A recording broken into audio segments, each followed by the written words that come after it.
Hi friends, welcome to प्यारा India. Friends, जैसा कि आप सभी को पता है कि बीपीएससी के द्वारा शिक्षक भर्ती निकाली गई है और जिसमें उर्दू, अरबी और फ़ारसी के भी टीचर की बहाली निकाली गई है। तो सुबह ही आपको वीडियो के माध्यम से हम बताए थे कि कौन से लोग इस फॉर्म को भर सकते हैं, क्या योग्यता होनी चाहिए, कितने सीटों पर बहाली निकाली गई है, कितनी आपकी सैलरी मिलेगी, ये सारी जानकारी इस वीडियो में आपको दिए थे।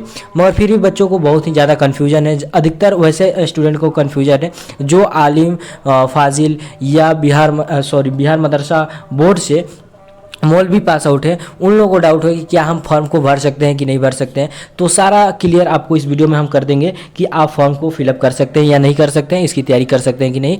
तो पूरी जानकारी इस वीडियो के माध्यम से आपको मिल जाएगी, इसलिए आप वीडियो को पूरा वॉच करें। फिर भी किसी तरह का आपको डाउट रह जाता है तो कमेंट करके ज़रूर पूछ लें, उसकी जानकारी होगी तो रिप्लाई देने की कोशिश करेंगे, नहीं तो वीडियो के माध्यम से आपको समझाने की कोशिश करेंगे। तो चलिए वीडियो शुरू करते हैं। उससे पहले फ्रेंड, अगर प्यारा इंडिया यूट्यूब चैनल पर आप नए हैं तो चैनल को सब्सक्राइब कर लें और बेल आइकन घंटी को प्रेस करें, जिससे कि नई वीडियो की नोटिफिकेशन आपको मिलती रहे। और वीडियो अच्छी लगे तो लाइक करें, अपने दोस्तों को शेयर करें। तो चलिए वीडियो शुरू करते हैं। करेंगे पहले यहाँ पे एक पेपर कट है जहाँ पे सिंपल से बात को समझाया गया है, इसी के माध्यम से हम आपको पूरा डिटेल से आपको बताने की कोशिश करेंगे, तो आप पूरा यहाँ से आपका डाउट क्लियर हो जाएगा। तो सबसे पहले देखिए, यहाँ पे दिया गया है शिक्षक श्रेणी, ठीक है। उसके बाद शैक्षणिक योग्यता, उसके बाद दिया गया है शैक्षणिक योग्यता, और उसके बाद दिया है पात्रता संबंधित योग्यता, ठीक है। तो ये ऑप्शन है। तो यहाँ पे दिया गया है कि जो कौन कौन से बहाली शिक्षक श्रेणी में आए हैं। तो प्राथमिक शिक्षक यानी कि कक्षा 1 से लेकर 5वीं तक शिक्षक की जो बहाली कहलाएगी वो प्राथमिक शिक्षक में आते हैं, ठीक है। तो अगर आप 1 से लेकर 5वीं कक्षा के टीचर बनना चाहते हैं तो आपकी शैक्षणिक योग्यता क्या होना चाहिए, यानी इंटर आपको पास होना चाहिए, ठीक है। अगर आप बिहार बोर्ड से हैं तो इंटर होना चाहिए। अगर आप बिहार मदरसा बोर्ड से हैं तो आपको क्या होना चाहिए, मौलवी पास आउट होना चाहिए। तो ये आपका मिनिमम क्वालिफिकेशन हुआ, ठीक है, यहाँ पे। उसके बाद है कि आपका प्रशिक्षण जो है कौन सा डिग्री होना चाहिए, तो डीएलएड या बीएड, ठीक है। तो अगर आप मौलवी किए हुए तो उसके साथ आपको डीएलएड या बीएड होना ज़रूरी है, अनिवार्य है, ठीक है। यहाँ पे देखिए साफ क्लियर कर दिया गया है कि आपको मौलवी या इंटर किए हैं, उसके बाद आपको डीएलएड या बीएड करना होगा, ठीक है। और ये दोनों होने के बाद आपको ये जो पात्रता संबंधी है, जैसे कि सीटेट, ठीक है, सेंट्रल टीचर एलिजिबिलिटी टेस्ट जो प्रत्येक साल कराया जाता है, वो परीक्षा अगर आप पास आउट है या इस साल फॉर्म फिलअप किए हैं जिसका एग्ज़ाम जुलाई में होने वाला है, तो उसको में भी अगर आप शामिल होने वाले हैं तो आप फॉर्म को फिलअप कर सकते हैं, ये यहाँ पे बताया गया है, ठीक है। या आप स्टेट यानी कि बिहार सरकार द्वारा स्टेट कराया जाता है उसको पास है, या बीटेट एग्ज़ाम जो होता है बिहार टेट एलिजिबिलिटी टेस्ट होता है तो वो पास है। तीनों में से कोई आप एक पास है तो फॉर्म को फिलअप कर सकते हैं। तो अभी आपको एकदम कन्फ्यूजन नहीं रहना चाहिए। अगर आप बिहार मदरसा बोर्ड से पढ़ रहे हैं, मौलवी किए हुए हैं और कक्षा 1 से लेकर 5वीं तक के अगर टीचर बनना चाहते हैं तो आपको मौलवी के साथ क्या होना चाहिए, डीएलएड या बीएड होना चाहिए, और उसके साथ आपको सीटेट या एसटेट या बीटेट पास होना अनिवार्य है। तो ये आपका एकदम डाउट क्लियर हो गया होगा। और यहाँ पे एक और बात ध्यान में रखना है, अथवा करके बहुत सारा ऑप्शन दिया गया है। अगर आप पहले वाली वीडियो देखे होंगे तो उसमें हम पूरा डिटेल से बताएं कि कौन कौन से ऑप्शन है। तो ये तो मिनिमम यहाँ पे बताया गया, मगर वहाँ पे बहुत सारे ऑप्शन है, तो उस ऑप्शन के अनुसार भी आप देख सकते हैं कि आप उसमें एलिजिबल है कि नहीं, तो भी फॉर्म को भर सकते हैं। तो वो वीडियो आगे चैनल पर अपलोड है, वो जाकर भी आप देख सकते हैं। और उसका पीडीएफ हम टेलीग्राम पर शेयर कर दिए हैं, टेलीग्राम का लिंक आपको डिस्क्रिप्शन बॉक्स में मिल जाएगा। उस पीडीएफ को पूरा डाउनलोड कीजिए और अच्छे से पढ़ कर उसको भी समझ सकते हैं। तो वहाँ पे भी बात को पूरा कंफर्म करके बता दिया गया है, ठीक है। अब देखिए यहाँ पे दिया गया है माध्यमिक शिक्षक। अब माध्यमिक शिक्षक में कक्षा 9 से लेकर 10वीं तक के टीचरों की बहाली की बात कही गई है, ठीक है। तो इसमें आपको इसमें भी बात करें तो उर्दू के साथ साथ अरबी और फारसी की बहाली निकाली गई है, ठीक है। तो अरबी और फारसी की बहाली निकाली गई तो उसमें क्या कहा गया है, स्नातक, ठीक है। तो यहाँ पे शैक्षणिक योग्यता जो है बताया गया है स्नातक। अगर आप बिहार मदरसा बोर्ड से या मौलाना मजलूल हक अरबी के फारसी बोर्ड से बढ़े हैं तो जो स्नातक कोर्स होता है उसे आलिम कहते हैं, ठीक है। आलिम होता है, जैसे बिहार थी से पढ़ते हैं अदर यूनिवर्सिटी से, तो आपको कौन सा डिग्री मिलता है, बीए का, तो उसके बराबर होता है आलिम, ठीक है। तो स्नातक माने आलिम किए हैं, तो ठीक है। अगर आप आलिम किए हैं उसके बाद आप बीएड किए हुए हैं, ठीक है, आपको बीएड करना होगा आलिम के बाद, और उसके बाद आपको सीटेट, एसटेट या बीटेट एग्जाम को पास होना अनिवार्य है, तभी जाकर आप फॉर्म को फिलअप कर सकते हैं। अब आपको पूरा क्लियर हो गया होगा।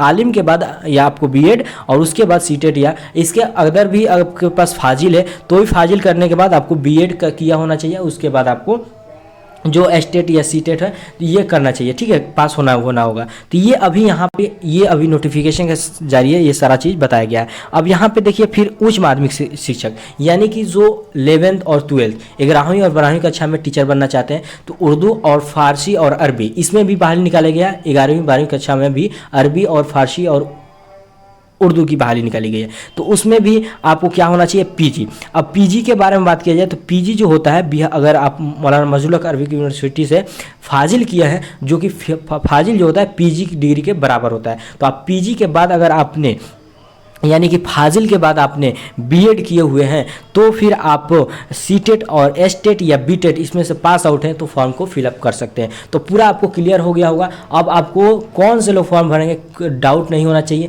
पूरा यहाँ पे क्लियर करके आपको समझा दिया है। अब एक बार पीडीएफ भी दिखा देते हैं जहाँ पे सारी जानकारी दी गई है।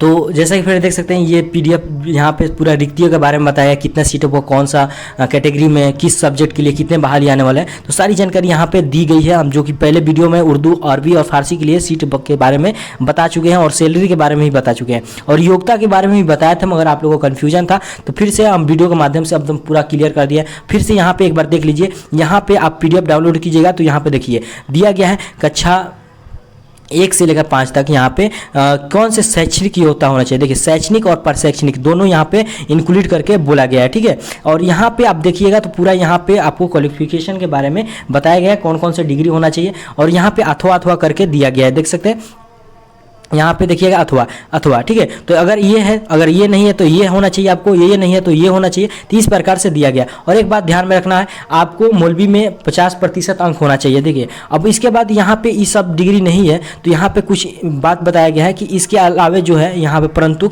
यहाँ पे डाल के दिया गया है, जिसमें यहाँ पे कक्षा 1 से 5वीं तक आ गया कि उर्दू विश्वविद्यालय माने पदों पर बहाली के लिए शिक्षा बोर्ड मौलाना मजलूल हक अरबी फारसी यूनिवर्सिटी विश्वविद्यालय से मौलवी या अथवा देख सकते हैं मौलवी या आलिम के मान्यता प्राप्त बोर्ड से उर्दू में इंटरमीडिएट 50% अंक के साथ अथवा किसी मान्यता प्राप्त विश्वविद्यालय से उर्दू में स्नातक की शैक्षणिक योग्यता मान होगी। देख सकते हैं यहाँ पे ये बात कहा गया है। तो यानी कि जो शैक्षणिक योग्यता के बारे में किया गया, यहाँ पर शैक्षणिक योग्यता के बारे में नहीं कहा गया। यहाँ पर शैक्षणिक योग्यता अगर ये है आपका और उसके बाद आपने प्रशैक्षणिक योग्यता में बीएलएड या डीएलएड किए हैं तो फॉर्म को फिलअप कर सकते हैं। पूरा आपको कन्फर्म हो गया होगा। अब फिर से देखिए यहाँ पे नीचे आइएगा तो यहाँ पे 9वीं से 10वीं तक के बच्चों के लिए भाषा संबंधी बात कहा गया है। तो भाषा में आपका उर्दू फारसी अरबी आता है तो यहाँ पे भी यही बात कहा गया है कि आपको भाषा संबंधी स्नातक होना चाहिए। तो वैसे ही भाषा संबंधी क्या हो सकता है, आपका आलिम हो सकता है या बीए से, आप बीए से द्वारा भी अरबी या फारसी या उर्दू से भी आप बीए किया करते हैं तो आपका फायदा हो सकता है। उसी पर 11वीं 12वीं के लिए भी यहाँ पे पूरा दिया गया है कि पीजी होना चाहिए। देख सकते हैं नीचे आइएगा तो दिखा देते हैं आपको, यहाँ दिया गया है मौलाना मजलूल हक अरबी एवं फारसी विश्वविद्यालय या बिहार मदरसा बोर्ड से उर्दू में फारसी में अरबी में क्या होना चाहिए, आपके पास स्नातकोत्तर यानी कि फाजिल की डिग्री होनी चाहिए। यहाँ पे साफ बता दिया गया है, ठीक है, स्नातकोत्तर फाजिल की यहाँ पे डिग्री प्राप्त होनी चाहिए, यही बात यहाँ पे बताया गया। अब देखिए अब प्रशैक्षणिक योग्यता में यहाँ पे दिया गया है सब और उसके बाद सीटेट पेपर कौन सा पास होना चाहिए ये सारा दिया गया। और सबसे एग्जाम्पल यहाँ पे उदाहरण के साथ यहाँ पे समझाया गया आप लोगों को कि उदाहरण में देख सकते हैं कि कक्षा 1 से लेकर 5वीं तक के वैसे उम्मीदवार जो शैक्षणिक योग्यता धारण करते हैं, ठीक है, यहाँ पे 1 से 5 तो शैक्षणिक योग्यता यानी जो भी आपको शैक्षणिक योग्यता बताएगा वो धारण करते हैं। उसके बाद सीटेट पेपर 1 में उत्तीर्ण भी है, ठीक है, आप सीटेट पेपर 1 भी उत्तीर्ण हो गया मगर आपने प्रशैक्षणिक योग्यता जैसे कि बीएलएड या डीएलएड कर रहे हैं और उसके अंतिम वर्ष में है तो आपको फॉर्म को फिलअप कर सकते हैं आसानी से, मगर आपको पास होना चाहिए। यहाँ पे फॉर्म जब यहाँ पे बोला गया 31/8/2023 के पहले आपको पास होना चाहिए, ये बात यहाँ पे बताया गया। तो अगर आप मान लीजिए कि मौलवी किए हुए हैं, ठीक है, मौलवी करने के बाद आप बीएलएड कर रहे हैं या डीएलएड कर रहे हैं और उसके साथ ही साथ क्या हुआ है सीटेट पेपर पास हो गए हैं फर्स्ट, तो आपको डीएलएड को जो फाइनल ईयर में है उसको पास हो जाना चाहिए और फॉर्म को फिलअप आसानी से इसको कर सकते हैं। तो यहीं पे सारा चीज़ बताया गया, यहाँ पे वायु सीमा बताया गया है। और बहुत से बच्चे पूछ रहे हैं कि डेट कब से कब तक है, तो यहाँ पे डेट के बारे में हम भी आपको कुछ बता देते हैं। इस ऐसे स्पेशल वीडियो भी आपको बताएंगे कि कब से कब डेट फॉर्म को फिलअप करना है। तो यहाँ पे बहुत सारा चीज़ दिया गया है, तो वीडियो लंबा हो जाएगा सारा चीज़ को बताएंगे तो कुछ कुछ बातें जो हैं यहाँ पे हम आपको बता देते हैं। एक बात और है कि फॉर्म फिलअप करने में कितने पैसे लगेंगे, तो सभी अभ्यर्थी समान अगर हैं तो 750 रुपये लगेगा, और यहाँ पे अन्य उम्मीदवार हैं जो तो उनको भी 750 लगेगा, मगर अनुसूचित जाति अनुसूचित जनजाति के लोगों के लिए 200 रुपये लगेगा, और सभी आरक्षित अनारक्षित वर्ग के महिला के लिए 200 रुपये लगेंगे। यानी कि कोई भी महिला है किसी भी कैटेगरी से आती है उनको 200 ही रुपये लगेगा। और वहीं पर दिव्यांग जो है जैसे कि विकलांग होते हैं उन लोगों को 200 रुपये लगेगा, और अनुसूचित जाति और अनुसूचित जनजाति के लिए 200 लगेगा। अन्यथा जो भी लड़के हैं किसी भी कैटेगरी से आते हैं सभी को 750 रुपये लगेगा, सिर्फ अनुसूचित जाति को छोड़ छाड़ कर। और उसके बाद यहाँ पे देखिए डेट के बारे में दिया गया है, तो डेट के बारे में दिया गया जो ऑनलाइन आवेदन जो आपका शुरू होगा 15/6/2023 से शुरू होगा, और अंतिम डेट जो है 12/7/2023 तक चलेगा। तो फिर भी अब फ्रेंड आप सारा चीज़ बता चुके हैं, फिर भी किसी तरह का डाउट रहता है तो आप कॉल करके पूछ सकते हैं, नहीं तो वीडियो के माध्यम से आपको समझाने की कोशिश करेंगे। तो वीडियो में बस इतना ही, थैंक यू।